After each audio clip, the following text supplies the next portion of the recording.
Hello అండి, అందరికీ నమస్కారం. ఈరోజు వీడియోలో బోన్ సూపు ఎలా చేసుకోవాలనేది చూద్దామండి. ఎముకలు బలంగా పటిష్టంగా ఉండడం కోసం ఈ బోన్ సూపు రెగ్యులర్గా తీసుకోవడం వల్ల మంచి ఫలితాలు ఉంటాయండి.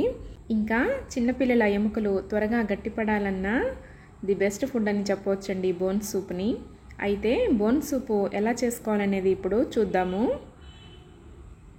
ఇక్కడ నేను ఒక 1/2 kg వరకు బోన్స్ తీసుకున్నానండి. మంచినీటితో ఒక 2-3 సార్లు శుభ్రపరచుకున్నాక ఒక పాత్రలో పెట్టుకొని గ్లాసున్నర వాటర్ వేసుకొని అందులో 1 టేబుల్ స్పూను ఉప్పు వేసుకోవాలండి. ఉప్పు వేసుకున్నాక దీన్ని ఒక 10 మినిట్స్ పాటు హై ఫ్లేమ్లో పెట్టి ఉడికించాలి. ఇలా ఉడికించడం వల్ల బోన్స్లో ఉన్న మలినాలు ఏమైనా ఉంటే పైన తేటలాగా వస్తుందండి. ఇలా పైన తేటలాగా వస్తుందండి, చూడండి ఇలా వస్తుంది. ఇదంతా తీసేసేయాలి మనం. ఇదంతా క్లీన్గా మొత్తం తీసేస్తే మనకి సూప్ అనేది చాలా క్లీన్గా ఉంటుందండి.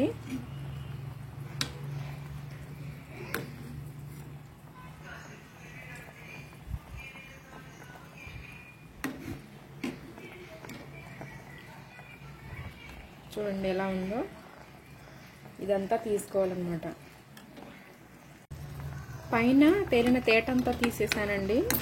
ఇప్పుడు ఏం చేస్తారంటే ఒక చిన్న బిర్యానీ ఆకు, 2 లవంగాలు, 1 చిన్న దాల్చిన చెక్క, ఒక 1/2 టీ స్పూను ధనియాలు, ఇది దంచి పెట్టుకున్నానండి. ఇలా ఇలాచి యాలకులండి, ఇది 1/2 టీ స్పూన్ ఏమో మిరియాలు, ఇవి ఇందులో వేసేయండి. మీడియం సైజు ఆనియన్ ఒకటండి, నిలువుగా కట్ చేసుకోవాలి. అల్లం వెల్లుల్లి పేస్ట్ ఒక 1/2 చెంచా, 2 పచ్చిమిరపకాయలని కచ్చాపచ్చాగా దంచుకొని సూప్లోకి వేసుకోవాలి. ఒక 1/2 టీ స్పూను పసుపు వేసుకొని ఒక 1/2 లీటర్ వరకు వాటర్ పోసుకోవాలి. అంతా కలపండి ఒకసారి. ఇది కుక్కర్లో అయితే 6-7 విజిల్స్ వచ్చే వరకు దీన్ని ఉడికించండి, లో ఫ్లేమ్లో పెట్టి. అలా ఎంత ఎక్కువసేపు ఉడికితే అంత టేస్ట్ ఉంటుందండి. ఈ బోన్లో ఉన్న అంత విటమిన్స్ కానీ, లోపల గుజ్జు ఉంటుంది కదా, ఆ గుజ్జు కూడా బాగా మరిగి అది బయటకు వచ్చేస్తుందండి. అంతవరకు ఉడికించాలి దీన్ని. మీరు కాస్త ఘాటు కావాలంటే ఇవి కాస్త పెంచుకోండి. ఇవి సూప్ లాగా తాగడమే వరకు చేస్తున్నాను నేను. మైల్డ్గా చేస్తున్నానండి, మరి ఘాటుగా ఏం చేయట్లేదు. మీకు ఘాటు కావాలంటే ఇదే పద్ధతిలో కొంచెం ఇప్పుడు ఏమేమి వేసామో అవి పెంచుకోండి. ఇలా కలుపుకున్నాక మూత పెట్టుకొని దీన్ని ఒక అరగంట పాటు ఉడికిద్దాము. సిమ్లో పెట్టుకోండి పొయ్యి. తర్వాత మూత తీసి చూడండి, ఈ విధంగా ఉడుకుతుంది కదా. తగినంత ఉప్పు వేసుకోండి. ఒక 2.5 చెంచాలు వేసాను. తర్వాత కొంచెం కొత్తిమీర, ఒక రెమ్మ కరివేపాకు, ఇదంతా కలపండి. ఒక గ్లాసు వాటర్ పోసుకోండి. దీన్ని మీడియం ఫ్లేమ్లో ఒక 40 నిమిషాల పాటు దీన్ని ఉడికిద్దాము. మూత పెట్టుకొని ఇంకా ఉడికించుకోవాలి. సరిగ్గా 40 నిమిషాల తర్వాత చూస్తే ఇది చూడండి, ఇదిగో ఇలా ఉంటుంది. ఎంత ఎక్కువసేపు ఇది ఉడికితే అంత రుచి అండి మనకి. మొత్తం ఈ సారం అంతా దిగుతుంది, ఈ ఎముకల్లో ఉన్న సారం మొత్తం ఈ జారవాలోకి దిగుతుంది. ఇప్పుడు స్టవ్ ఆపేయాలి. పొయ్యి మీద నుంచి దించుకొని ఇలా వడకట్టుకోవాలండి. ఈ ముక్కలు మాత్రం వేసుకోండి. ముక్కలు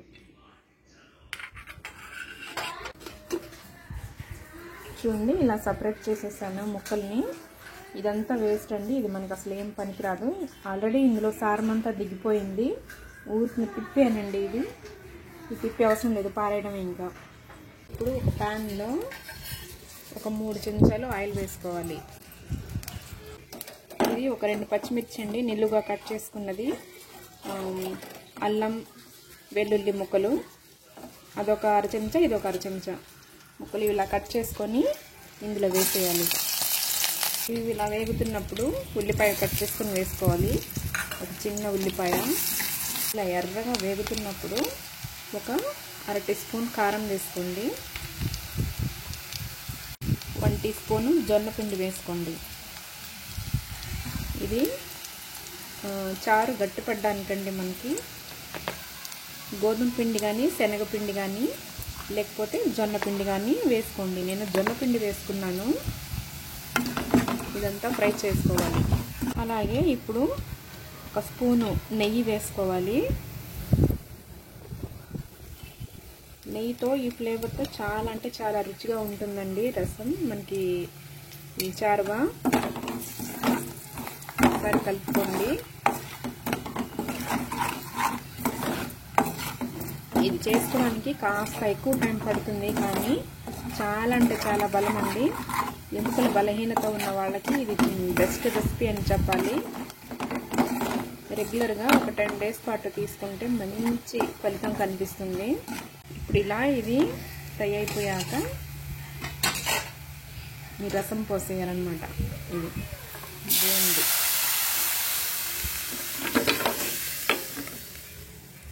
ఇది ఉడుకుతుండగా ఒక 2 పొంగులు వస్తాయండి. అప్పటి వరకు 2 పొంగులు వచ్చే వరకు దీన్ని ఉడకబెట్టి ఇంకా కొత్తిమీర చల్లి ఇంకా దించేయడమే. ఇలా ఫైనల్గా కొంచెం కొత్తిమీర చల్లుకొని ఇంకా దించేసేయడమేనండి. ఇంకా అయిపోయింది. ఈ విధంగా మీరు సింపుల్గా చేసుకోండి. సింపుల్గానే ఉంటుంది, కానీ మనం ఇది వండించే ప్రాసెస్ మాత్రం కాస్త లాంగ్ ప్రాసెస్ అండి. కానీ బెనిఫిట్స్ మాత్రం చాలా బెస్ట్ రిజల్ట్స్ వస్తాయి మనకి. ఇది ఒకసారి మీరు ట్రై చేయండి. చాలా అంటే చాలా రుచిగా ఉంటుంది. ఈ సూప్ని ఇలా చేసుకునే ప్రాసెస్లో మీకు కాస్త స్పైసీగా కావాలంటే మసాలాలు దినుసులు కొంచెం వేసాం కదా, అవి కొంచెం పెంచుకోండి మీరు. ఇక అంతేనండి. ఇంకా మామూలు సూప్ ఎలా చేస్తారో అలా యాస్టీజ్గా అలా చేశాను నేను. గిన్నెలో పోసుకున్నా చక్కగా తాగేయచ్చు మనం. అలా ఉంటుంది ఈ సూపు. అంత సూపర్గా ఉంటుంది. మీరు ఒక్కసారి ట్రై చేసి మీకు ఎలా వచ్చిందనేది నాకు కామెంట్ చేసి చెప్పండి. మరైతే ఇవాళ వీడియో ఇదండి. ఈ వీడియో మీకు నచ్చిందని అనుకుంటున్నాను. నచ్చితే లైక్ చేయండి, షేర్ చేయండి. మరిన్ని మంచి మంచి రెసిపీస్ కోసం నా ఛానల్ను తప్పకుండా సబ్స్క్రైబ్ చేసుకోండి. మరొక మంచి రెసిపీతో మళ్ళీ మీ ముందుకు వచ్చేస్తాను. అంతవరకు సెలవు. నమస్కారం.